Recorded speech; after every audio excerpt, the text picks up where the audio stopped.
Yo, so I've ranked all of Sekiro's enemies, all of Sekiro's bosses, and one of my most consistently requested video topics has been to rank the game's mini-bosses. So, let's do it. Every Sekiro mini-boss ranked from worst to best. But before jumping in, I've got a few things to say. First and foremost, the line between what is and isn't a mini-boss can be a little hazy, but to me, a mini-boss is just any enemy that has a boss health bar, but also doesn't drop a remembrance like an actual main boss. Most mini-bosses drop prayer beads, but there are also exceptions that just drop other useful items. However, I personally decided to not include the tutorial mini-boss, Leader Shigenori Yamauchi, because he's basically just a more passive version of the Ashina generals. And of course, this ranking is just my opinion. The only real criteria for the list is how much I personally enjoy fighting each mini-boss. Also, I know some people will be upset about this, since it contradicts criteria that I used in my previous enemy rankings, but I'm not going to factor in bad enemy placements. If a mini-boss happens to be surrounded by an annoyingly large gank, that won't bring it down. I'm simply basing the list off of the quality of the mini-bosses themselves. So with all that said, let's begin. Number 17, Mist Noble.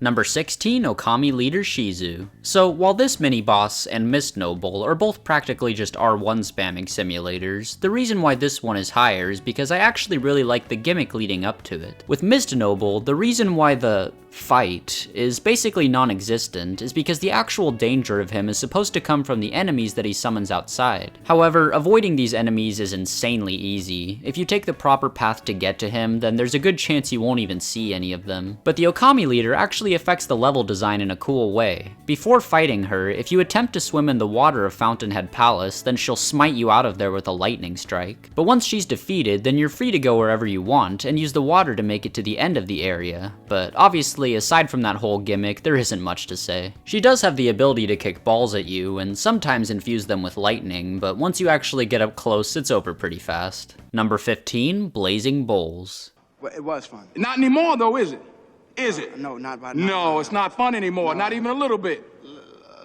No. So, here's the thing. There are probably some other mini-bosses that deserve to be lower than the Blazing Bowls, and in all honesty, I don't think I can really argue that this is a bullshit, unfairly designed fight. It's pretty different from everything else in the game, and for what it is, I guess it works well enough, but the reason why I have them this low is because after countless playthroughs of this game, I have yet to enjoy a single moment fighting these things. All they really do is run around and try to ram into you, or if you're close to them, then they try to get you with some head swipes. You can try to fight them by deflecting, but I personally find that really tedious and unfun, especially since you can get burned easily. So I usually just end up chasing them around the whole time, which is also tedious and unfun, but at least it's a bit more safe. It mostly just consists of me running after them, waiting for them to get stuck on a wall so I can hit them, do so until they start running again, rinse and repeat. If I were to say one positive thing about them, the Sakura Bowl of the Palace actually does look pretty cool, and yeah, that's about it. If these things were deleted from the game, I would not feel any remorse. Number 14, Chained Ogres. I've had a somewhat similar experience with the ogres as I have with the Guardian Ape. For those of you who've watched my Sekiro boss ranking, you'll know that I went from initially hating the Guardian Ape to now loving it. The difference with the ogres, though, is that I've gone from despising them to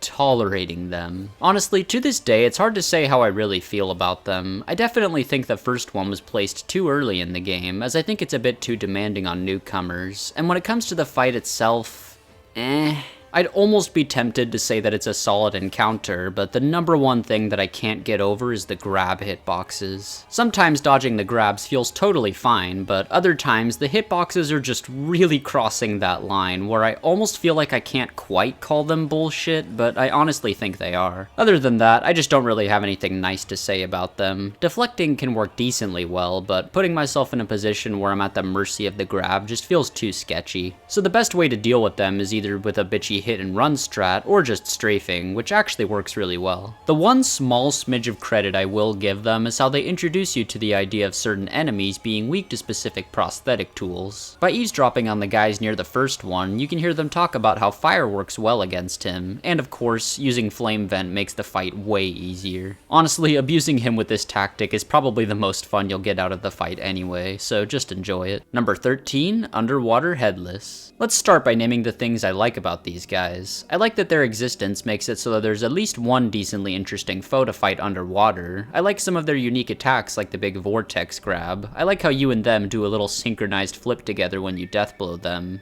And that's pretty much it. I don't really have a whole lot against these mini-bosses, but fighting them is a pretty basic endeavor. I used to think they were bullshit back when I first fought them, but once you learn that attacking while dashing underwater makes you perform a large thrust forward, it's actually pretty doable, even if it is basically the definition of a hit-and-run strategy. There's also a part where you fight two of them, and it's honestly whatever. I'm tempted to say that it's not really fair, since dealing with both of them attacking at once is a bit overwhelming, and if you're hitting one, you can't really see the other, but it's also sorta hard to judge with the underwater mechanics since the dash actually allows you to move really fast. So the underwater headless are just fine. They definitely could have been worse, but they also could have been better. Number 12, headless. So you have chosen death.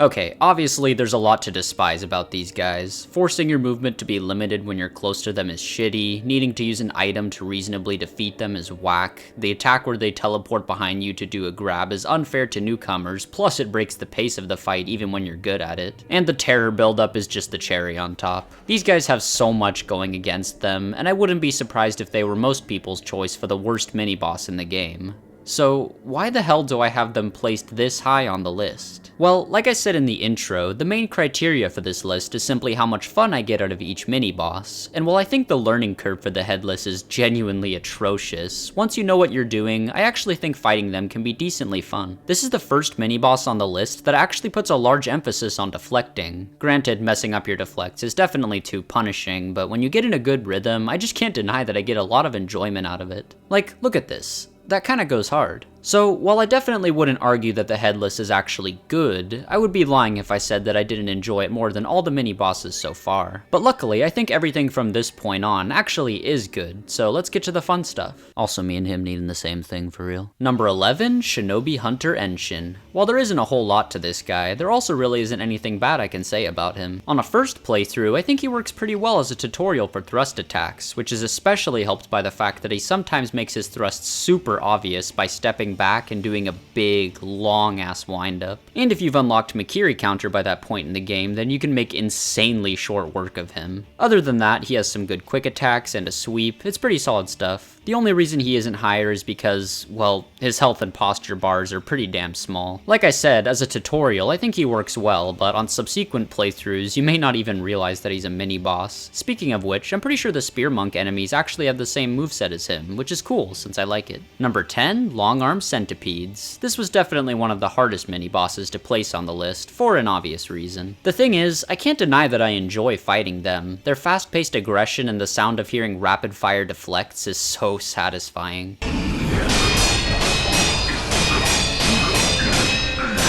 And of course, they can also throw in some sweeps, including one where they try to fake you out in the middle of their big swipe combo. But, you know, once you know what to do, fighting these things is honestly pretty mindless. It's literally just an L1 spamming simulator. But I still think they're memorable with their weird-ass designs, and like I said, fighting them is fun, but not fun enough to justify a higher placement. Number 9, Ashina Elites. I think it makes perfect sense to have them one spot higher. Similarly to the Centipedes, fighting these guys isn't very complex, but the big difference is that the elites require complete focus from the player even after facing them many times. Basically, their gimmick is that they attack super quick and deal a ton of damage, and most of the time they'll do one attack in which they quickly unsheath their katana to do 2 big slashes. If they manage to hit you with it, they'll take a serious chunk out of your health bar. I think these dudes can end you faster than any other mini-boss in the game. However, if you manage to deflect their big attack, then you'll deal an equal amount of damage back to their posture bar, and if you get the timing down, you can probably defeat them quicker than any other mini-boss, aside from the almighty Mist Noble. I also love how they seem to represent a classic, honorable samurai duel, where it's just 2 dudes, and whoever hits the other one first wins. Which works especially well with the way they always put their katana back in the scabbard after attacking, so they have to unsheath it as they attack, which is so cool. So yeah, as far as gimmick mini-bosses go, these guys work really well in my opinion. Number 8, Snake Eyes. Alright, now we're starting to get to the really solid stuff. While there's nothing too crazy or noteworthy about the Snake Eyes, I just think they have a pretty consistently enjoyable moveset. For those of you who have watched my enemy ranking, you already know that I'm a fan of enemies who have telegraphed projectile attacks, and these ladies are basically like the ultimate version of that combat type. So needless to say, I find it really satisfying when they kick you away and then follow up with a gunshot. Aside from that, they don't have a particularly complex moveset, but it feels like just enough to keep things relatively interesting. They also have one of the weirdest moves in the game. Normally when an enemy does a grab attack, the solution to dealing with it is just to dodge out of the way. But for some reason, they have this odd exception where at the very end of their grab, you can actually deflect it, so that's pretty unique, I guess. Overall, fighting them is a decent amount of fun. Their moves are slightly limited to the point where sometimes it can start to feel a little repetitive if they keep spamming the same attack, but in general, I think they're alright. Number 7, Shichiman Warriors. And now for what I assume is my final big hot take. I don't really know what the general consensus is with these guys, but personally, I think the Shichiman Warriors are awesome. Yes, dealing with terror status can be a pain, and needing to use Divine Confetti in order to properly face them isn't cool. Also, learning the fight is not a very welcoming experience. I didn't really get these guys down until many playthroughs of the game, especially since there isn't a whole lot of incentive to fight them. But damn, once you know what to do, facing them is one of the most unique experiences in the game, and I enjoy pretty much every second of it nowadays. Deflecting the giant terror balls is insanely satisfying, and same goes for the terror beam. I also love how after the initial deflect, you can just keep standing in the beam and you'll be immune to it. When it comes to the smaller terror balls, deflecting them is honestly pretty tedious, so I usually just try to ignore them or dodge when he shoots them at you. They're like a nice little way of adding some tension to the fight. You'll never be completely focused on them, but you always have to keep them in the back of your mind. I also find it fun that you can just completely cheese these guys with the Phoenix Lilac umbrella if you want. Since the terror attacks don't deal any posture damage, you can literally just abuse it until they're dead. And of course, it's such a visually pleasing fight, especially with the one you fight in the abandoned dungeon. The purple glowing terror balls contrasted by the super dark room you fight him in is such a feast for the eyes. If these guys just had a bit more variety with their moveset, I think they would be top tier. If there are any fellow Shichiman enjoyers out there, let me know in the comments. Number 6, Drunkards. Now I'd say we're officially at the mini-bosses who have no issues in terms of move variety. The Drunkards have a moveset that isn't particularly special or unique, but it's just damn fun to fight against. You can get into some long stretches of fighting them where there's zero fluff or interruptions. It's just them dishing out lots of different sword swipes, chops, kicks, and sweeps, and if you choose to just straight up deflect them instead of trying to dodge around, it feels awesome. Admittedly, if you aren't super confident with your deflects, then strafing these guys can also be pretty effective, but I usually don't since I find deflecting way more fun. Out of the 4, my favorite is probably Shigekichi, since he actually has a unique design compared to the rest, and his alcohol somehow allows him to spit fire instead of poison. Ah, gasoline.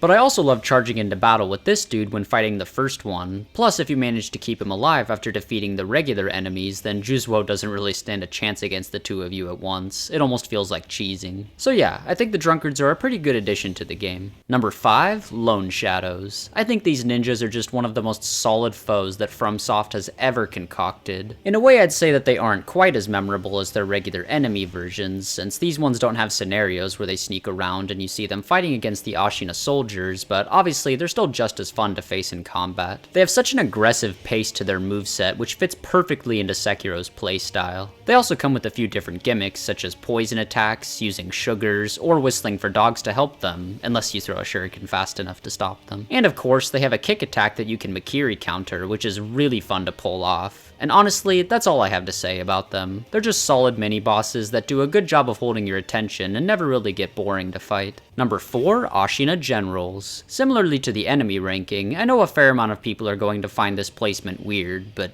damn it, I think these guys are so much fun. And before covering the rest of their moves, I just have to mention my favorite thing about them. They have this certain stance that they can get into, where they do an overhead vertical attack, and after that they can keep doing these attacks over and over, and it's so hard to predict when it will end. The reason I love this so much is because it feels like one of the few moves in the game that I'll never fully be able to master. It always keeps me on edge because it's just so damn hard to tell when they've decided to stop. They often have these little pauses in between the attacks where it seems like they're trying to trick you into thinking they're done, but then nope, you got sliced. And continuously deflecting the whole combo until it's finished feels awesome. The first general tends to usually just do 2 of these attacks, but the second and third ones can do, I believe, up to 5. And they also have a much faster version which can go up to 6, so if they do one of these right after the other, then the combo can skyrocket to 11 times. Aside from that, I like their jump attack, the big wind up, the 2 swings followed by a thrust, and all of their other simpler moves are good enough to keep things interesting. I also just think they're really cool. Their armor looks hella slick, and I think their katana unsheathing animation is super clean. So I'll always be a defender of the Ashina generals. And at number 3, I have probably the most common choice for the best mini-boss, the Armored Warrior. The main thing that makes this guy stand out is obviously the amount of personality he has. While many of the mini-bosses in the game are fun to fight and have cool designs, they're still pretty much just faceless warriors at the end of the day. But this guy comes out all proud, telling you not to fight him for the sake of his son, and when you refuse, he starts wildly swinging around his giant-ass sword. Then when it comes to his actual moveset, it's pretty good. I'd say that I probably enjoy it slightly less than the Lone Shadows, but I also like how unique it feels, with him just frantically swinging his weapon around and enthusiastically grunting. Then once you fill his posture bar, it's time for the death blow.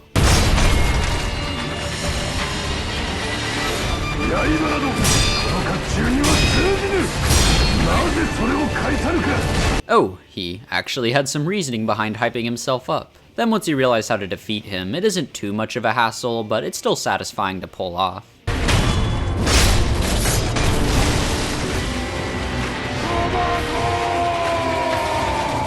I swear I've gotten so many comments on my boss ranking asking, "Where's Roberto?" And well, here he is in all his glory. So while I absolutely love this guy, he isn't quite number 1 for me, since I just think there are other mini-bosses with better movesets, and due to his nature of only being a single phase, it doesn't last very long on repeat playthroughs. But he's still without a doubt one of the most memorable encounters in the game outside of the main boss fights. Number 2, 7 Ashina Spears. While these guys don't have any particularly outstanding or memorable features like the Armored Warrior, their moveset is just so damn fun and rewarding. Fighting against them is some of the most fun I can have in the game outside of facing the major bosses. Like most of the other great mini-bosses, these dudes have such an aggressive pace, which is super fun to fight if you can keep up with it. But they also just exude this aura of having so much power behind their swings. It really feels like they force you to play on their terms, like when you Kiri countered their thrust attacks, they're able to force you away from them right afterward, which I don't think any other enemy or boss in the game can do. Plus, it also sometimes transitions into them faking you out by dragging their spear on the ground, and suddenly they attack you right afterward. Furthermore, they have enough power to send you skidding backward with one of their more hefty attacks. I also love how sometimes it feels like their spears are just so heavy that they can't even support the weight of them, throwing them off balance. And all in all, I just think their moves are really fun. There's the one where they swing their spear around a few times, followed by a big attack and a thrust, the downward sweep which leads into a big leap attack, and the fake out attack that I mentioned earlier. It's just really solid stuff. Also, design-wise, I think they just look like a cooler version of the Ashina generals. So, when it comes to Sekiro's mini-bosses, I think the 7 Ashina Spears are about as fun as they get, but just not quite the best of the best. Number 1, Orin of the Water. While I did go back and forth with a fair amount of the placements on this list, the number 1 spot was clear from the beginning. Orin is such a cool and unique foe. Not only does she have my personal favorite moveset out of any of the mini-bosses, but she's just so weird. サクザ様はいずこですか？知らぬ。ああ、あなたも嘘つき。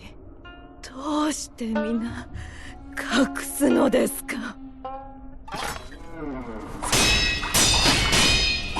I don't know if most of you guys saw it coming, but on my first playthrough, she surprised the shit out of me when she turned hostile. I also think it's hilarious how she gets mad at you if you just ignore her. 見ぬふりをするのですか？ And like I said, aside from the memorable weirdness, I think she's just the most fun mini-boss to fight. She gave me a fair amount of trouble on my first playthrough just because of her unorthodox movement that can be really hard to predict if you haven't seen it before, kinda similar to the Dancer of the Boreal Valley. A lot of the trickiness comes from her different methods of closing distance. Sometimes she just quickly dashes forward, other times she does this spin through the air, and she can also spin to the side, starting a combo where she does it a few more times. In general, she just really tries to throw you off with the different speeds she can switch between. She has so many moves where she swaps between a sharp contrast of gracefully moving slowly, and then quickly coming in for an attack, and I find it pretty satisfying to learn. Plus, not to mention how she has a whole side quest with that one dude, which people have made a lot of different theories about. So, out of all of the mini-bosses that Sekiro has to offer, I think Orin is the most enjoyable of the bunch. But as usual, feel free to let me know your thoughts in the comments. Also, I just wanted to say that it feels so good to be back making videos. I don't know how many of you read my community posts, but I unfortunately haven't had much time to work on vids lately, which is why this one took a bit longer than usual to come out. But I'm completely back in the zone now, and I'm so ready to keep making more content. Next up, I'm making a Bloodborne video, so until then, see ya.